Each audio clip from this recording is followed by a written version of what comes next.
नमस्कार, आर्य न्यूज देख रहे हैं आप। मैं हूं आपके साथ पल्लवी सिंह। पिंपरी चिंचवाड़ में स्याही फेंके जाने की घटना के बाद मंत्री चंद्रकांत पाटिल ने पत्रकारों से बात करते हुए कहा है कि मेरे साथ ऐसी घटना पहली बार हुई है। हम किसी के भी खिलाफ कोई कानूनी कार्रवाई नहीं करेंगे। मैंने अपनी पुलिस सुरक्षा भी हटवा दी है। कहा गया कि मैं बिल्कुल भी डरा नहीं हूं और हिम्मत है तो मेरा सामना करो।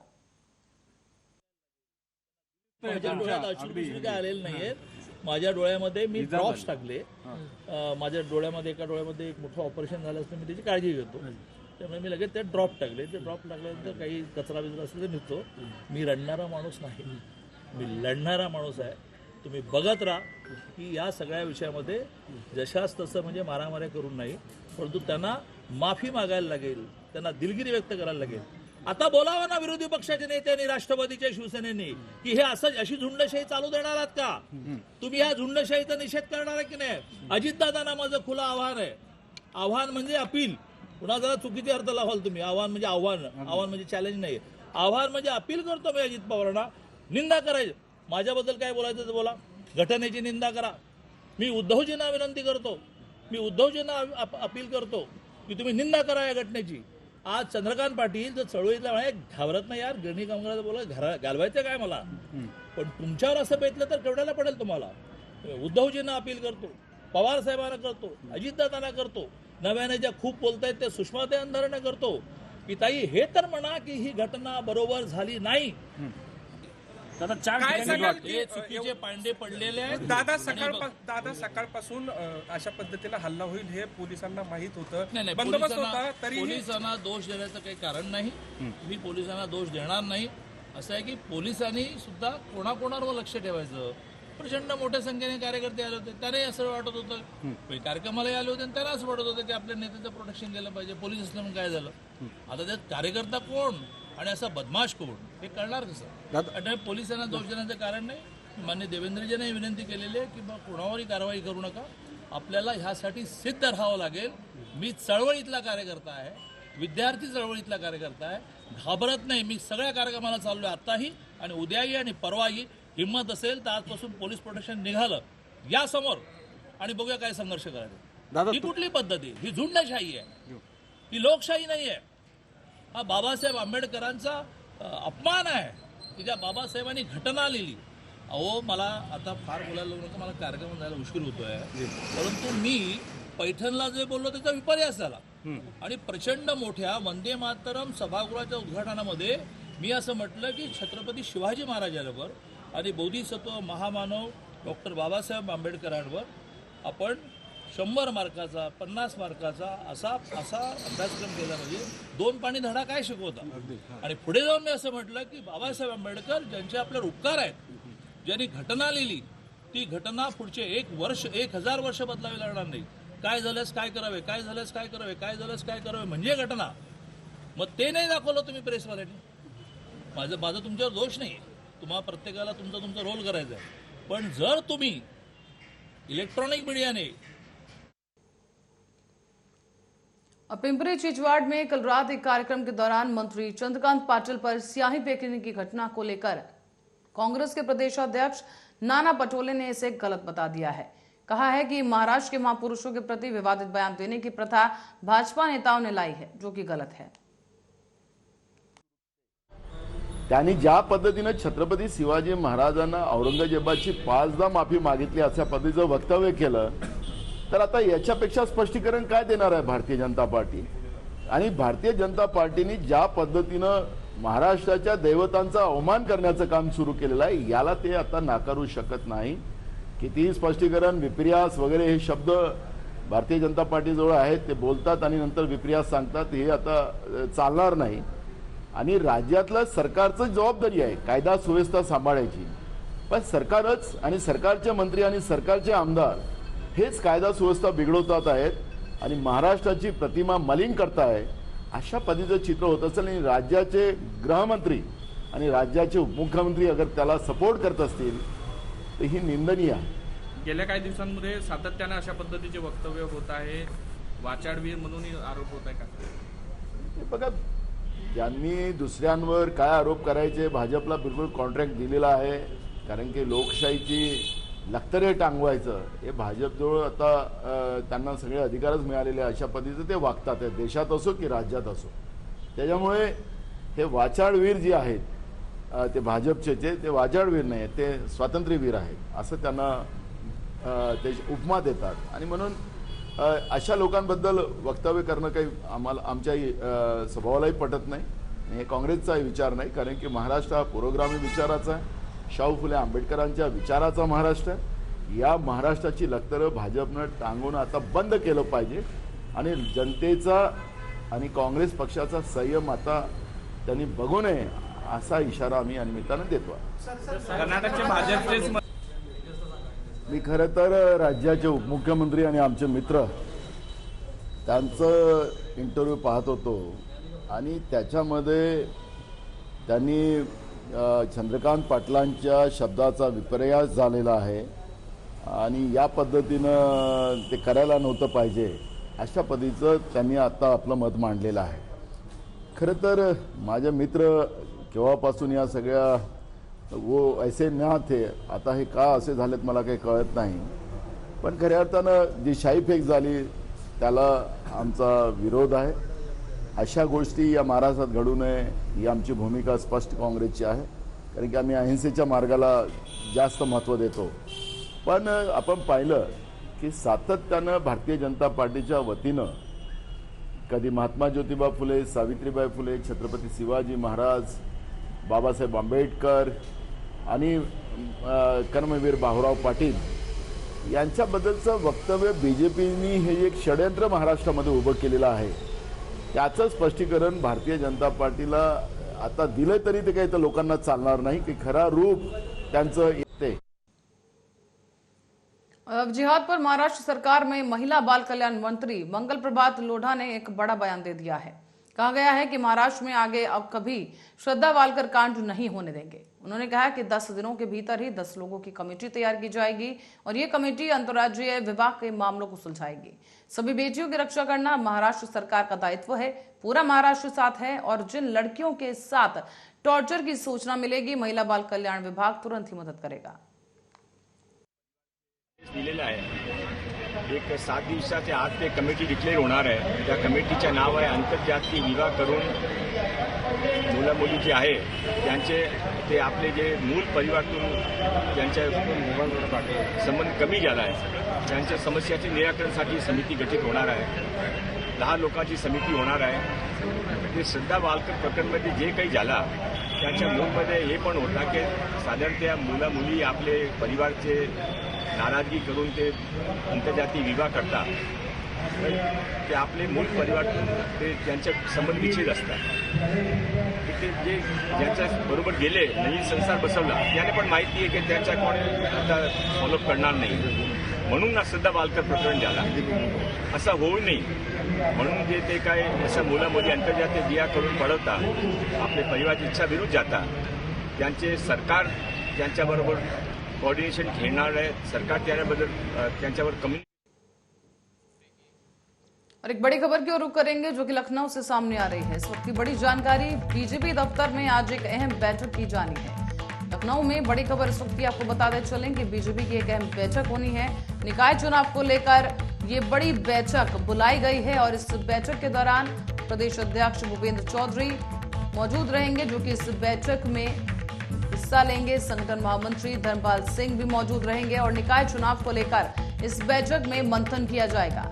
बताया जा रहा है कि जिताऊ प्रत्याशी के संभावित नामों पर भी इस बैठक में चर्चा की जा सकती है. बड़ी खबर इस वक्त की आपको बता रहे हैं कि यहाँ पर प्रत्याशियों के संभावित नामों पर चर्चा के लिए एक अहम बैठक बुलाई गई है. बीजेपी के दफ्तर में आज ये अहम बैठक होनी है और इस बैठक में तमाम जो दिग्गज हैं बीजेपी के वो सामने आएंगे. निकाय चुनाव को लेकर ये बैठक बुलाई गई है जहां पर मंथन होगा. जिताऊ प्रत्याशी के संभावित नामों पर चर्चा की जाएगी. प्रदेश अध्यक्ष भूपेंद्र चौधरी इस बैठक की अध्यक्षता करेंगे और साथ ही साथ संगठन महामंत्री धर्मपाल सिंह भी इस बैठक में मौजूद रहेंगे.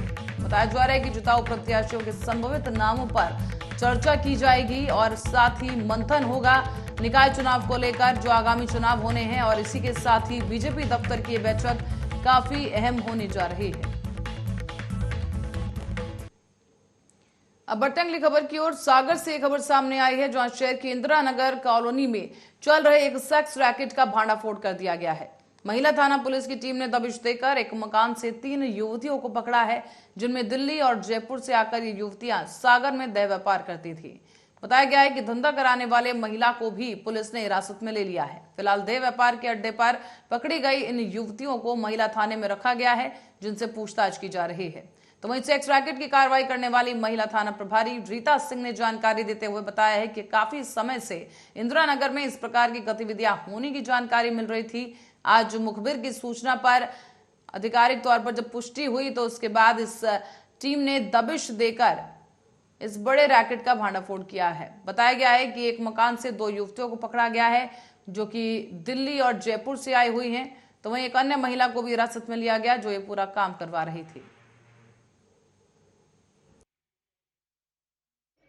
इसमें काफ़ी दिनों से यहाँ इंदिरा कॉलोनी जो है पीछे सिविल लाइन क्षेत्र में, वहाँ की अनैतिक देह व्यापार की जानकारी प्राप्त हो रही थी मुखबिर से, जो आज पुख्ता जानकारी प्राप्त होने पर कार्रवाई की गई है, जिसमें 3 लड़कियाँ पकड़ी गई। कौन है इनका गॉडफादर, कौन है, कौन करवा रहा था? अभी तक महिला का नाम सामने आया है। लड़कियाँ दिल्ली और जयपुर से आई हैं। तो कुछ लड़के भी मिले क्या? नहीं, लड़के नहीं मिले। तो ये महिला जो काम ये धंधा चलवा रही थी, ये पहले से लिप्त है क्या? नहीं, इसका पहले अभी आपराधिक रिकॉर्ड नहीं, महिला थाने में नहीं है इसका आपराधिक रिकॉर्ड। आगे विवेचना में और अन्य थानों में प्राप्त होगा तो लगाएंगे। क्या मामला? और महाराष्ट्र के पुणे जिले के पिंपरी चिंचवड शहर में महाराष्ट्र के कैबिनेट मंत्री चंद्रकांत पाटिल पर डॉक्टर BR अम्बेडकर और महात्मा ज्योतिबा फुले पर उनकी टिप्पणी को लेकर उन पर स्याही फेंक दी गई है। इस मामले में महाराष्ट्र के उप मुख्यमंत्री देवेंद्र फडणवीस ने कहा कि यह बहुत ही दुखद घटना है। चंद्रकांत पाटिल ने जो बात कही थी, उसका अर्थ समझना चाहिए था। उसका अर्थ ये था कि डॉक्टर बाबा साहेब अम्बेडकर या कर्मवीर भाऊराव पाटिल ने कभी भी सरकार से अनुदान मांगकर संस्थाएं नहीं चलाई। उन्होंने लोगों के शिक्षा की व्यवस्था समाज से पैसे खड़ा कर और दानवीर लोगों को साथ में लेकर किया है। मगर उनके शब्दों को पकड़कर इस तरह की घटना करना बहुत ही गलत बात है। अतिशय दुर्दैवी अशा प्रकारची गोष्ट आहे। खरं म्हणजे त्यांच्या वाक्यातला एखादा शब्द चुकला असेल तरी त्या वाक्याचा आशय घेतला पाहिजे। आणि माध्यमांनाही माझी विनंती आहे की पूर्ण वाक्य दाखवून वाक्याचा आशय न दाखवता केवळ चुकलेला शब्द दाखवणं हे योग्य नाहीये। अर्थात मी काही माध्यमांना दोष देत नाही, पण मला असं वाटतं की जे लोक अशा प्रकारचं कृत्य करतायत, आंदोलन करतायत, त्यांनी ते वाक्य नीट ऐकलं पाहिजे, त्याचा आशय समजून घेतला पाहिजे आणि जो शब्द खटकणारा शब्द आहे त्याबद्दल त्यांनी खुलासाही केला आहे, माफी मागितली आहे, सगळं केलं आहे। त्यानंतर अशा प्रकारे टार्गेट करणं हे अतिशय चुकीचं आहे। चंद्रकांत दादांचं वक्तव्य एवढंच होतं की आज लोक अनुदानाच्या मागे लागतात, पण त्या काळामध्ये डॉक्टर बाबासाहेब आंबेडकर असतील किंवा कर्मवीर भाऊराव पाटील असतील, यांनी सरकारच्या अनुदानाच्या मागे न लागता जनतेतनं पैसा उभा करून शिक्षणाची व्यवस्था उभी केली। त्यामुळे मला असं वाटतं हा आशय लक्षात घेतला पाहिजे आणि अशा प्रकारचे चुकीच्या पद्धतीनं टार्गेट करणं हे अतिशय अयोग्य आहे।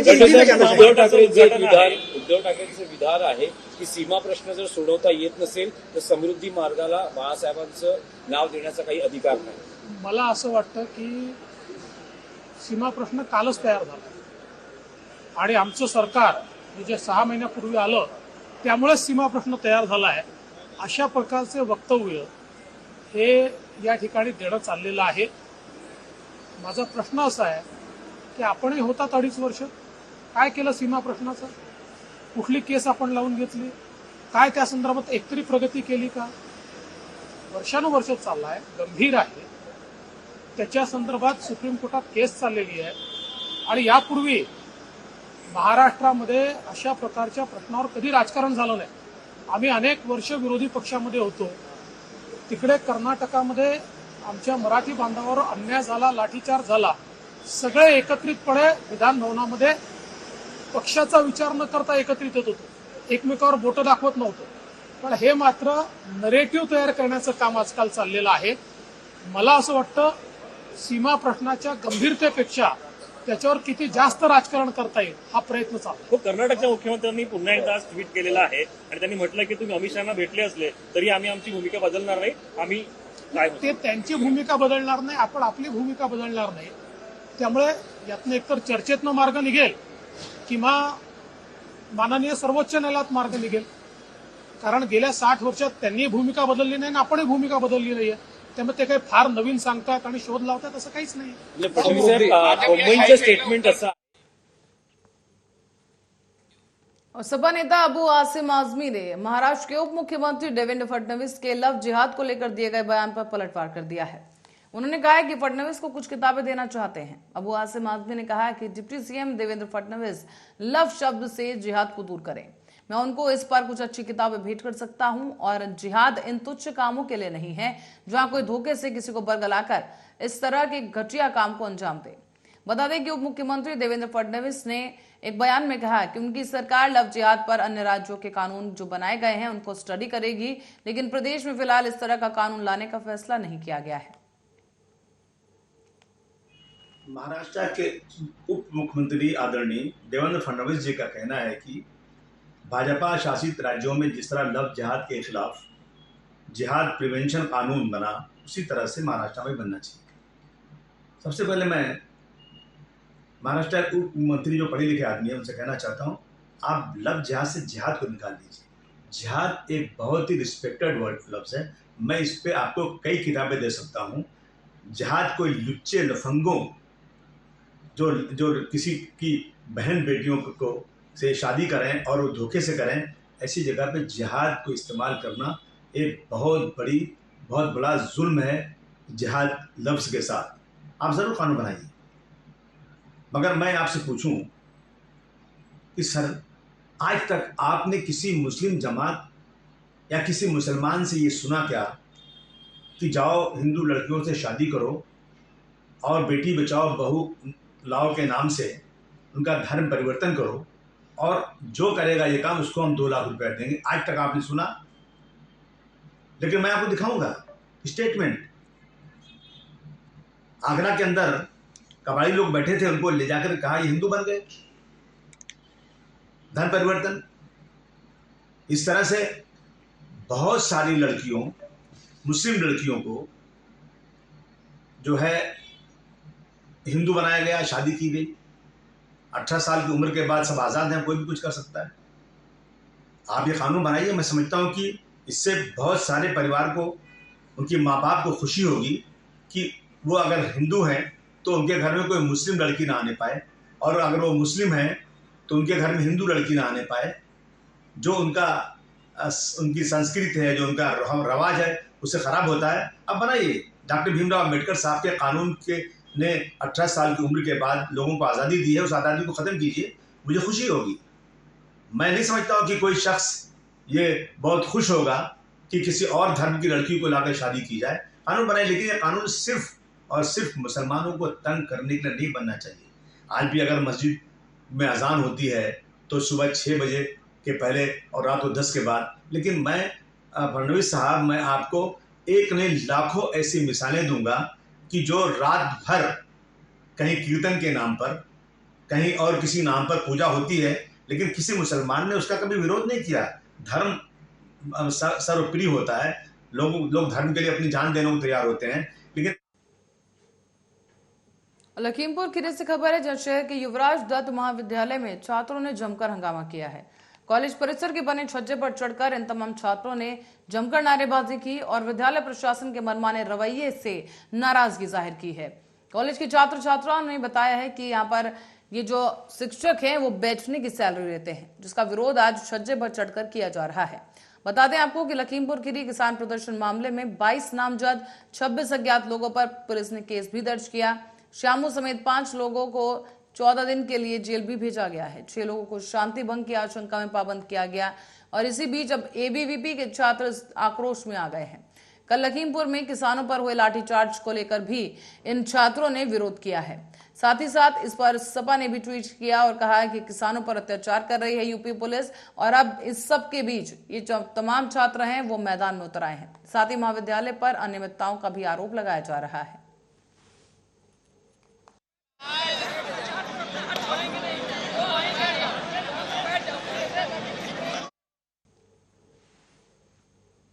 कानपुर देहात में स्टेट जीएसटी की टीम और व्यापारियों के बीच झड़प हो गई है. खबर है कि लगातार छोटे व्यापारियों के संस्थानों पर छापे से गुस्साए हुए व्यापारियों ने जीएसटी के अधिकारियों और कर्मचारियों को घेर लिया है और जीएसटी टीम ने गरीब अंडे वाले, ठेली वाले और सब्जी बेचने वालों को यहां पर छापेमारी की थी, जिसके बाद जीएसटी टीम को अकबरपुर के व्यापारियों ने धक्के मारकर भगा दिया। जीएसटी टीम की छापेमारी से व्यापारियों में आक्रोश अब बढ़ता जा रहा है। संस्थान बंद होने के चलते गुस्साए व्यापारियों ने अब वो मारपीट पर भी आमादा हो चुके हैं। बिना निर्धारित मानक के जीएसटी के अधिकारी यहां छापेमारी कर रहे हैं, ऐसा आरोप भी सामने आया है और कहा जा रहा है कि बिना जानकारी के छापेमारी से व्यापारी परेशान है। छापेमारी से राजस्व का नुकसान हो रहा है और दुकानें कई दिनों से बंद है। जिन व्यापारियों के यहां छापेमारी करनी है, पहले उन्हें नोटिस दें और उसके बाद जांच करें। कहा जा रहा है कि व्यापार मंडल के पदाधिकारियों को साथ लेना चाहिए।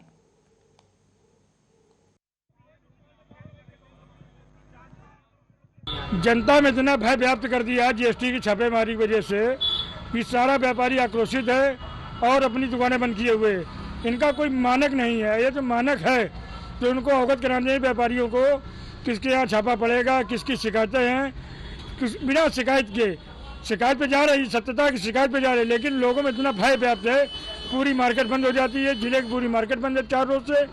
जाते एक कस्बे में 10 कस्बों में भगदड़ मच जाती है और किसी भी दुकानदारों को चोर खा रहे हैं, कस्टमर चोर खा रहे हैं। शटर गिराया जाता है, किसी छत में सर में लगता है, किसी पैर में लगता है।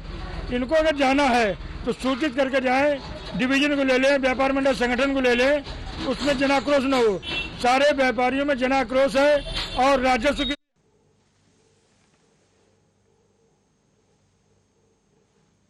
बुलंदशहर के शिकारपुर भगत सिंह चौक पर भारतीय किसान यूनियन, टिकैत और भगत सिंह यूनियन के पदाधिकारियों और कार्यकर्ताओं ने धरना प्रदर्शन कर दिया है।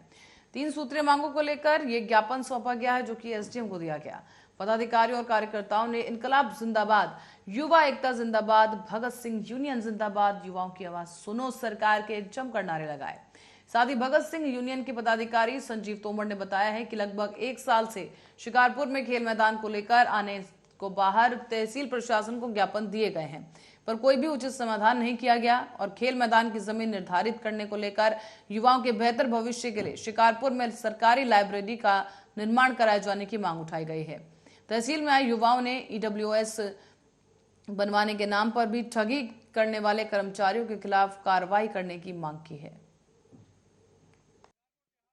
और ये अनिश्चितकालीन धरना प्रदर्शन था, यानी अगर हमारी मांगे नहीं मानी जाती हैं, अभी भी ये मतलब खुला हुआ है कि मांगे नहीं मानी जाएंगी तो ये प्रदर्शन फिर आगे जारी रहेगा और तब तक चलेगा जब तक नहीं मानी जाएंगी।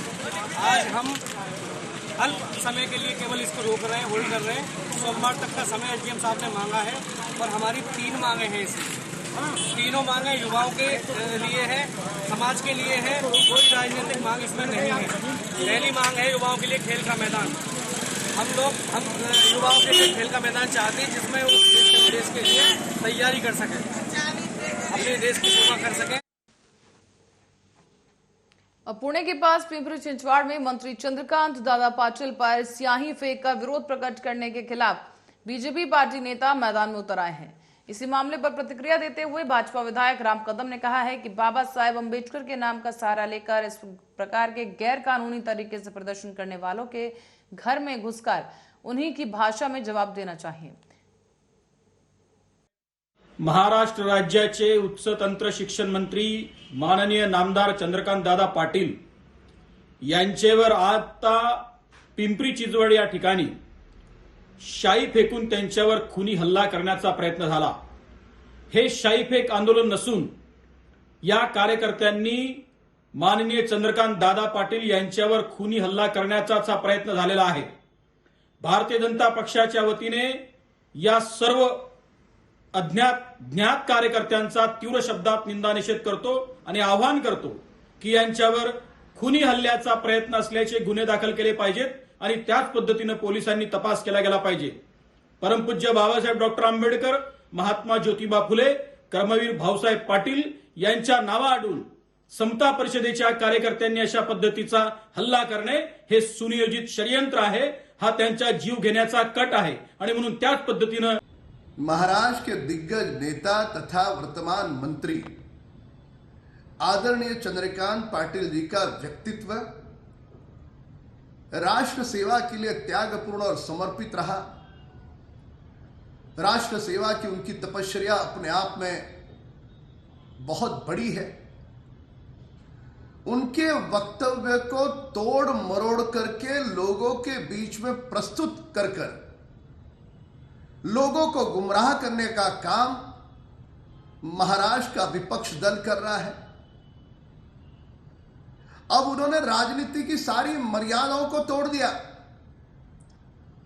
उन पर स्याही फेंक रहे हो। क्या हो क्या गया?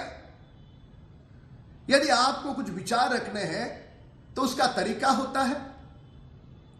आपके वसूली के गोरख धंधे बंद हो गए, कॉन्ट्रैक्टर से कमीशन बंद हुआ, तबादलों के पैसे बंद हो गए।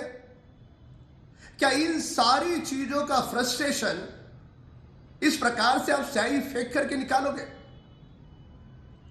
महाराष्ट्र का विपक्ष कान खोल करके सुन ले, आपने ये षड्यंत्र के तहत किया है। जिन्होंने स्याही फेंकी